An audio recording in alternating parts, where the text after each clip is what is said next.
Hello विद्यार्थियों, आप सभी को मेरा नमस्कार। आप सभी का स्वागत है आपके अपने YouTube चैनल आर्ट गंगा में। विद्यार्थियों, आज की क्लास में हम आप लोगों को पुरा पाषाण काल के विषय में बताएंगे। पुरा पाषाण काल को पैलियोलिथिक एज के नाम से भी जानते हैं। इस पैलियोलिथिक एज के दो पार्ट हैं। एक हमारा है अपर पैलियोलिथिक एज, दूसरा है हमारा lower palaeolithic age. Upper palaeolithic age को हम उच्च पुरा पाषाण कहते हैं और लोअर पैलियोलिथिक एज को हम निम्न पुरा पाषाण काल कहते हैं। लेकिन हमको उच्च पुरा पाषाण काल या निम्न पुरा पाषाण काल के बहुत डीप में नहीं जाना है, क्योंकि हमको बस उतना पढ़ना है जो कि हमारे कला में आता है।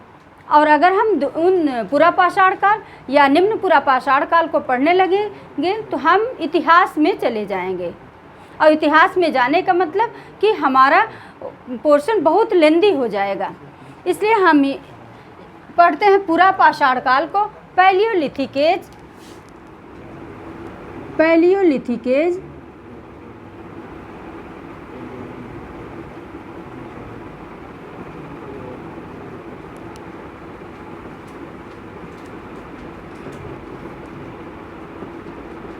पैलियोलिथिक एज या मेगालिथिक एज के नाम से जानते हैं, या मेगालिथिक एज।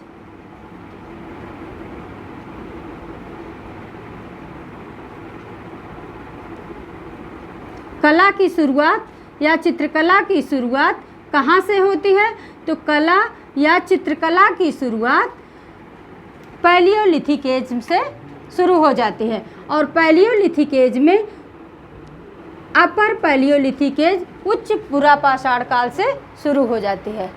अगर कभी प्रश्न बने कि कला या चित्रकला की शुरुआत कहाँ से होती है, तो हमको फर्स्ट प्रायोरिटी पैलियोलिथिक एज पे ही देना चाहिए। कि अगर हमारे ऑप्शन में पैलियोलिथिक एज और मेगालिथिक एज दोनों रहे तो हमको फर्स्ट प्रायोरिटी पैलियोलिथिक एज को देना चाहिए।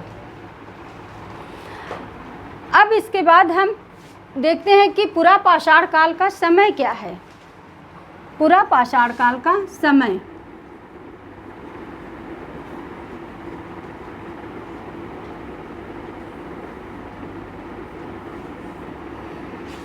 चाहे पुरा पाषाण काल हो, चाहे मध्य पाषाण काल हो, चाहे नव पाषाण काल हो, हमको सभी के समय को अच्छे से लर्न कर लेना है। क्योंकि कभी कभी प्रश्न बनता है कि पुरा पाषाण काल का समय क्या है, मध्य का पाषाण काल का समय क्या है और नव पाषाण काल का समय क्या है।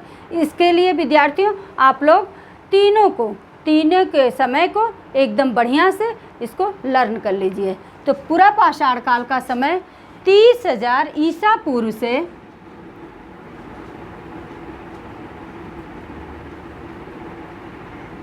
इसको आप काउंट जरूर कर लीजिए कि कितना जीरो लगा है, क्योंकि कभी कभी कन्फ्यूजन आ जाती है। अब जैसे अब ये 30,000 ईसा पूर्व से 30,000 ईसा पूर्व से लेकर 25,000 ईसा पूर्व तक इसका समय हो गया। 30,000 ईसा पूर्व से लेकर 25,000 ईसा पूर्व इसका समय हो गया।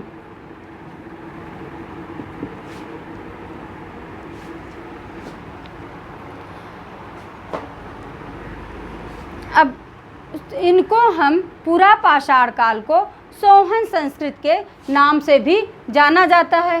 पुरा पाषाण काल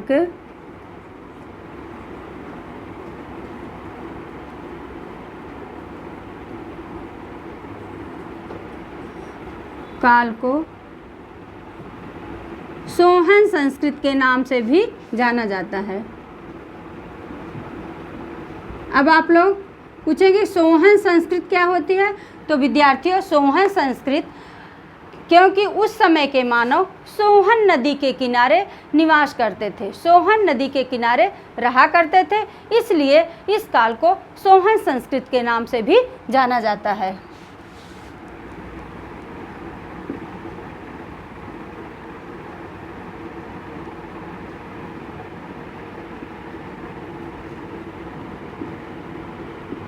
नाम से जाना जाता है।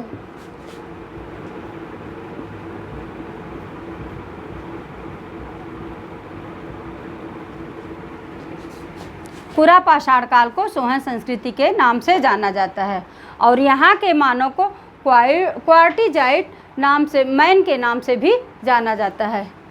पूरा पाषाण काल के मानव को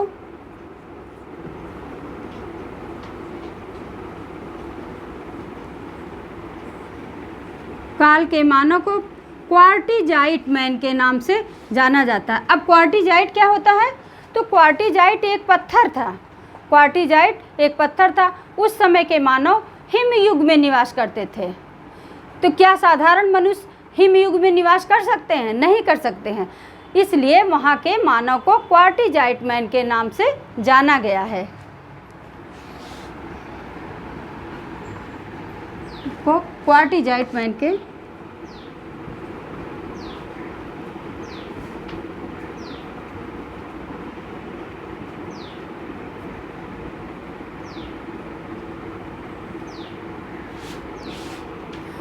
पाषाण काल क्वार्टिजाइट के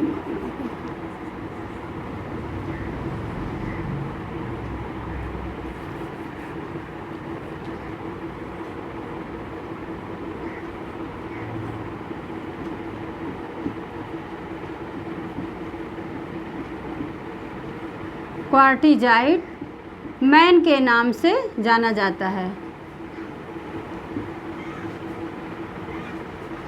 क्वार्टिजाइट एक पत्थर था। अब इसकी उपलब्धियों के विषय में हम देख लेते हैं कि उस समय के मानव ने क्या क्या उपलब्धियां हासिल की, क्योंकि प्रश्न यहीं से आता है। प्रश्न अगर कभी पूछेगा तो पूछेगा कि प्रागैतिहासिक से पूरा पाषाण काल का समय क्या है, इसका अन्य नाम क्या है और वहाँ का मानव क्वार्टिजाइट मैन के नाम से क्यों जाना जाता था। अब इसकी उपलब्धियाँ,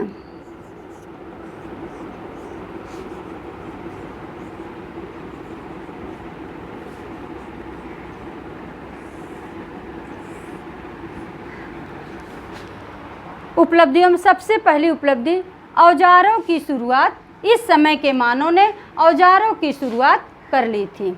औजारों की शुरुआत, उस समय के औजार कैसे थे? उस समय के औजार बेकार थे, भौंडे थे, कुरूप थे, क्योंकि कोई भी काम जब फर्स्ट टाइम होता है तो काम उतना अच्छा नहीं होता।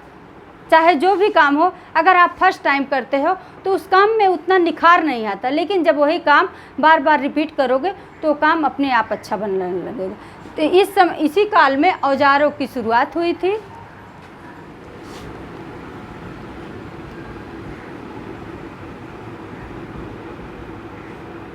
औजार की शुरुआत हुई।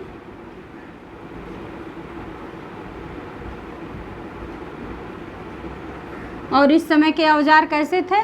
भद्दे थे, बौंडे थे, मोटे थे, कुरूप थे औजार। फिर दूसरा, इसी काल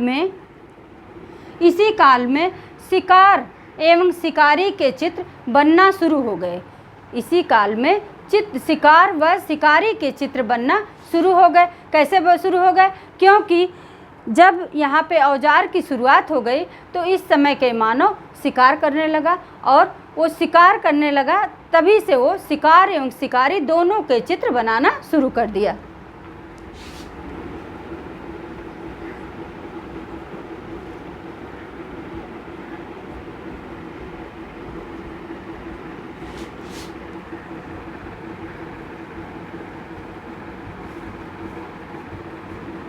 शिकार व शिकारी के चित्र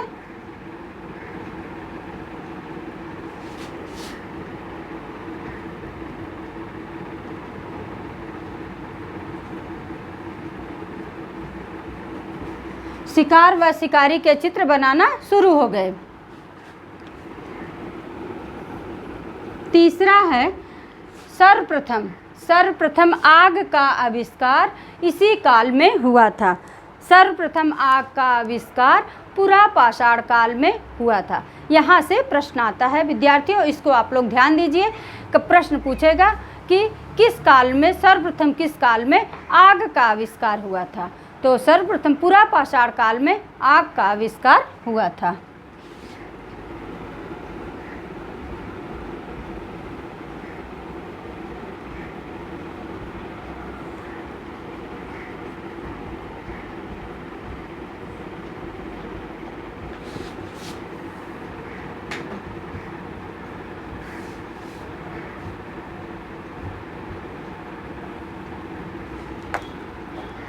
सर्वप्रथम आग का आविष्कार हो गया, कला एवं चित्रकला की शुरुआत हो गई।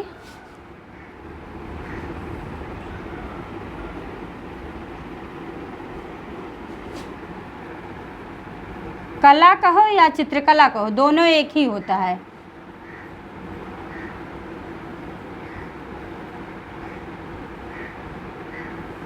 कला एवं चित्रकला की शुरुआत इसी काल से हुई है।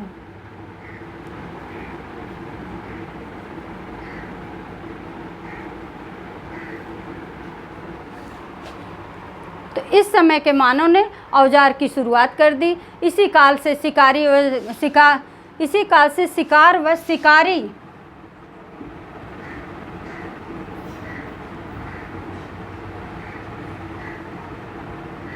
व शिकारी के चित्र बनना शुरू हो गए। सर्वप्रथम आग का आविष्कार हुआ। कला एवं चित्रकला की शुरुआत पुरा पाषाण काल से होती है। तो विद्यार्थियों, ये थे हमारे पुरा पाषाण काल के, ये था हमारा पुरा पाषाण काल। विद्यार्थियों, इसी तरह से आप लोग पढ़ते रहिए, आगे बढ़ते रहिए। इन्हीं शुभकामनाओं के साथ हम आप लोगों से नेक्स्ट वीडियो में मिलेंगे और उसमें हम आप लोगों को मध्य पाषाण काल के विषय में बताएंगे। लेकिन अगर आप लोगों को ये वीडियो अच्छी लगे तो आप लोग इसको लाइक करिए, सब्सक्राइब करिए और शेयर भी करिए। नमस्कार।